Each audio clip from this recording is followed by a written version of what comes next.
This presentation is about the knowledge base of future studies and foresight. And really there are two halves to it. The first half is about the structure of the knowledge base, how it came to be, some of the characteristics of it. And the second part, I'm going to say a little bit about part of our real agenda, which is to help the whole process of foresight to become embedded in society. So the second part is about how you can move from an individual capacity for foresight into an applied social capacity. If we go back, say, a decade, and remember by then the futures field was probably about 30 years old, it's not new, we're looking at futures as an interdisciplinary field, and quite difficult to tie down, quite difficult to define. One of the reasons for that is that there are either unclear boundaries or indeed no boundaries when it comes to futures inquiry. Futures is in fact a kind of meta-discipline, and that's not meant to be particularly highfalutin. Meta just means above, so it's a discipline that rests above, or another metaphor would be that it runs through many other fields of inquiry. The thing to get hold of, however, is that despite all this confusion and apparent diffuseness, there is a very clear core of material that can be taught and learned and understood. This area, this core material, is really where the idea of knowledge base came from. It really emerged by thinking about areas such as geography. Many of you will have studied geography, as I did at university. And you know perfectly well that there are many different kinds of geography. There's economic geography, social geography, critical geography, spatial geography. Geography goes everywhere, has no boundaries. And yet it didn't prove too big a difficulty for people who were teaching and studying it. The reason for that is basically that in each of these different geography domains, an area of teachable, learnable material evolved over time. So what you're seeing here is just exactly the same process with future studies and foresight. Futures then is an interdisciplinary field. It has this distinct core, which can be taught, learned, and mastered. It has rich connections with other fields, and there are other models for how this works in areas like geography and history traditionally, and newer models like media studies. This diagram gives, I think, an overly engineering feel to something that's actually much more diffuse. So it is just a schematic diagram or model. And it suggests that there is this lateral synthesis with many other fields of inquiry. Strategy, for example, is one that interpenetrates with futures. Equally, there's this vertical layering of the elements of the knowledge base, which one can get familiar with fairly quickly. If you took any one of those elements on their own, you might not think that that really added to a whole lot. But when you start to put those elements together, marrying up the concepts, the methods, the literature, the organizations, and so on, so you start to generate that rich internal synthesis that makes the knowledge base such a dynamic entity. I also want to add that when we talk knowledge base, we don't mean foundations in the old academic sense of something put in place like the foundations of a cathedral and staying there inert for 1,000 years. The foundations that we're talking about, the knowledge base that we're talking about, really is something that's constantly regenerated and in movement. That should become clear over time. The very beginning of the knowledge base occurred at some conversations that were held at a conference in Budapest in the very early 90s. And the question came up, wouldn't it be so much easier for those of us teaching in this area if there was some common framework that we could be teaching out of? At that time, different people around the world, and even now to some extent in 2003, are starting from different places, seeing the field differently, constituting it differently, teaching and learning about it differently. So the idea came together of carrying out a survey amongst a group of colleagues around the world, and to begin to put together some tentative ideas about what a knowledge base might look like.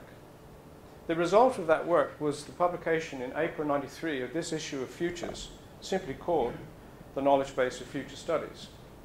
It's very modest, about 6 or 8 papers, a number of divergent perspectives, and several bibliographies. So it was a modest enterprise. Yet even at that time, it really stands out as having a couple of features which then came to characterize the knowledge base as such. One is that it is drawing on people and organizations and work from all around the world, not simply one locale in the States or Europe or somewhere else. This, even though it's fairly fragmentary and elementary in some respects, already had a global perspective. And within it too was built the notion of divergence, that there is no single way to conceptualize and work in futures, but a whole variety of ways. So those 2 points, global spread and divergence of views, many possibilities coexisting, was inherent in this from the beginning. That special issue would have been the end of it if it had been considered to be a bad idea. But what happened was exactly the reverse of that. There was an amazing amount of feedback, some of it critical, some of it constructive, but most of it just saying, look, this is a great idea. Continue to work on it. So there was a long process then of collaboration, consultation, elaboration, communicating with people around the world to try and work this out. I remember at one point that I believe I wrote to about something like 120 different people and organizations around the world to elicit their interest. Well, in the end, we got a number of contributions in, developed the outline, and in 1996 we published what has fondly become called the doorstop, which is 3 volumes of the knowledge base of future studies. They're pretty heavy and pretty weighty, and they were quite expensive too, because to do this sort of thing is obviously quite costly. But anyway, that happened in '96, and then with the help of my son Rowan, in 2000 we put together this CD-ROM. So you've had it migrated from paper to this.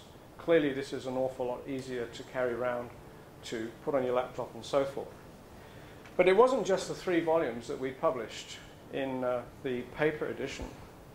In there too was a 4th volume, which never got into print as such, edited by a very close colleague and friend of mine, Suhail Inyatullah.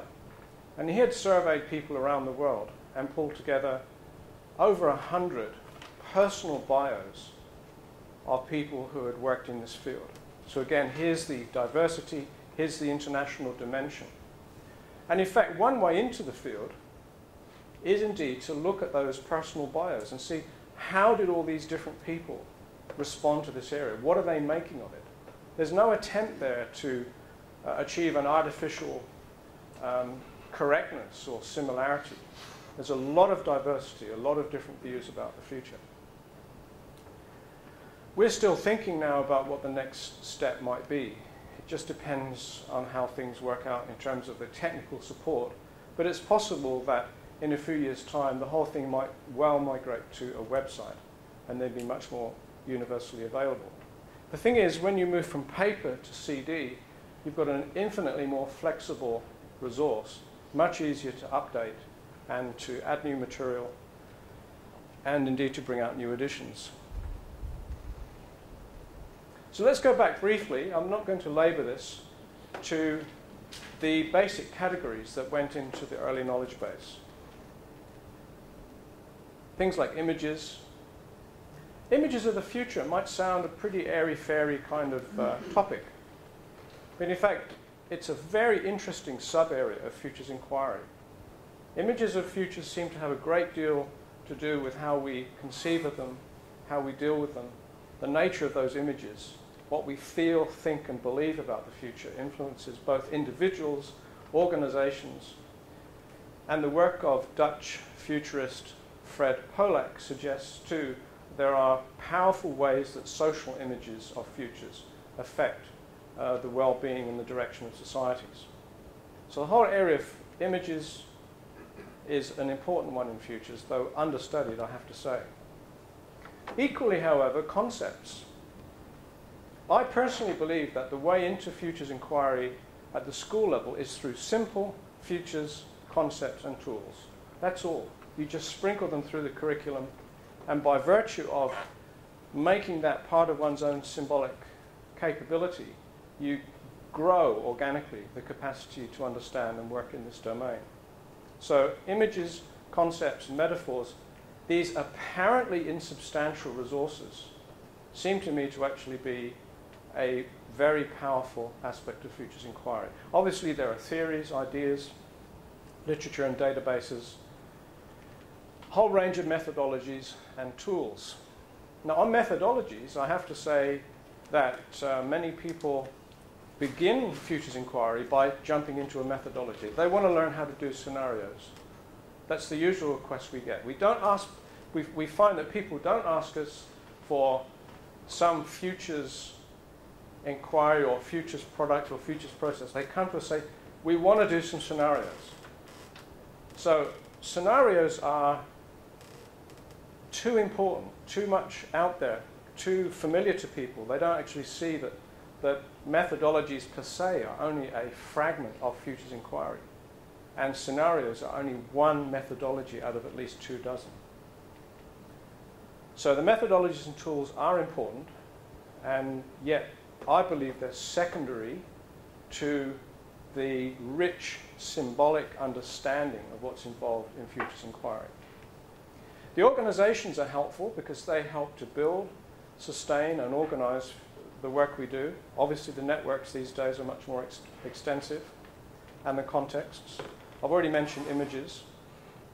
And then it's also linked with social movements, with peace movement, women's movement, and so on and so forth. One of the outputs of good futures work is going to be that someone, somewhere, or maybe a lot of people in a lot of places are either doing new things or they're doing things differently. So one of the concrete outputs of high-quality futures work is exactly that, social innovation. And many people see social innovation as being capable of helping to rebalance things since we've had so much technical innovation over recent decades. So social movements, social innovations, and of course people. It's the practitioners that really drive this thing. A brief overview then of the three books. Knowledge Base Volume 1 goes all the way back to people like H.G. Wells, end of the 19th century, beginning of the 20th. There are 2 or 3 excellent summaries there of where this field came from and how it got started. There's a section on concepts and metaphors. There are 3 or 4 chapters on the literature. And if any of you want a quick overview of what characterizes this field, of what's in it, then each of those chapters is a goldmine, because someone has gone away, they've done the work, they've read the material, they've summarized it and made it available in a fairly concise form. So that section on futures literature is a great way in. And then finally there's a section on some of the foundations of future studies.